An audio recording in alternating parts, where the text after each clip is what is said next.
ಅಲ್ಲ, ನಾನು ಕೇಳಿದ್ದು ಈಗ ಇಂಟೀರಿಯರ್ಸ್ ಮೇಲೆ ಖರ್ಚು ಜಾಸ್ತಿ ಮಾಡಿರ್ತಾರೆ, ಎಕ್ಸ್ಟೀರಿಯರ್ಸ್ ಮೇಲೆ ಖರ್ಚು ಜಾಸ್ತಿ ಮಾಡಿರ್ತಾರೆ, ಆಂಬಿಯನ್ಸ್ಗೆ ಇಂಪಾರ್ಟೆನ್ಸ್ ಕೊಟ್ಟಿರ್ತಾರೆ. ಇಲ್ಲ, ಅದರಲ್ಲೇನು ವೇರಿ ಆಗೋದಿಲ್ಲ. ಏನಕ್ಕೆ ಅಂದರೆ ಯಾವುದೇ ಆದ್ರೂ 2000 to 3000 rupees per square feet ನೀವು ಇಂಟೀರಿಯರ್ ಕಾಸ್ಟ್ ಆಗುತ್ತೆ.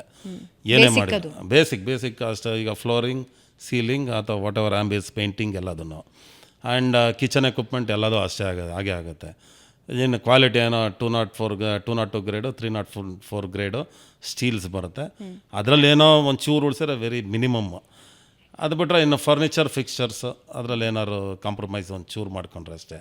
ಅದು ಯಾವುದೂ ವೇರಿ ಆಗೋದಿಲ್ಲ. ಇಲ್ಲಿ ಏನಂದರೆ ಕಾನ್ಸೆಪ್ಟನ್ನು ಮಾಡೋದು ಮಾತ್ರ ಇಂಪಾರ್ಟೆಂಟ್ ಅಷ್ಟೇ. Creativity is important. ಅದನ್ನು ನಾವು ಲಾಂಗ್ ಟರ್ಮ್ ಉಳಿಯೋ ಥರ, ಈಗ ಸಪೋಸ್ ಈಗ ನನ್ನೊಂದು ಚೇರ್ ಇದೆ, ಈಗ ನನಗೆ ಹ್ಯಾಂಡ್ಲಿದ್ರೆ ನಾನು ಸ್ವಲ್ಪ ಆರಾಮದಾಯಕವಾಗಿ ಕೂತ್ಕೋಬೋದು. ಬರೀ ಇಲ್ಲ ಅಂದರೆ ಎಷ್ಟೊತ್ತು ಹೀಗೆ ನಾನು ಕೂತಿರೋಕ್ಕೆ ಸಾಧ್ಯ. ಅದನ್ನೆಲ್ಲ ಅಂದರೆ ನನಗೆ ಏನು ಬೇಕು ಅನ್ನೋದು ನಾನು ಯೋಚನೆ ಮಾಡಿದರೆ ಆವಾಗ ಜನಗಳಿಗೆ ಏನು ಕೊಡ್ಬೋದು ಅನ್ನೋದು ನನಗೆ ಸಿಗುತ್ತೆ. ಇಲ್ಲ ಅಂದರೆ ಏನಾಗುತ್ತೆ, ನಾನು ಬರೀ ವ್ಯಾಪಾರದ ದೃಷ್ಟಿಯಿಂದನೇ ನೋಡ್ತಾ ಹೋದರೆ ನಾನು ಇಲ್ಲಿ ಖರ್ಚು ಮಾಡೋದನ್ನು ನಾನು ಉಳಿಸ್ತೀನಿ, ಆಮೇಲೆ ವ್ಯಾಪಾರ ಮಾಡ್ಬೇಕಾದ್ರೆ ಜಾಸ್ತಿ ಲಾಭ ತೊಗೊತೀನಿ. ಅದಾಗೋದು ಲಾಂಗ್ ಟರ್ಮ್ ಉಳಿಯೋದಿಲ್ಲ. ಅದು ಟೈಮಿಂಗ್ ಉಳಿಬೋದು, ಬಟ್ ಲಾಂಗ್ ಟರ್ಮ್ ಉಳಿಯೋದಿಲ್ಲ. ಅದು ಆ ಥರ ಆಗುತ್ತೆ.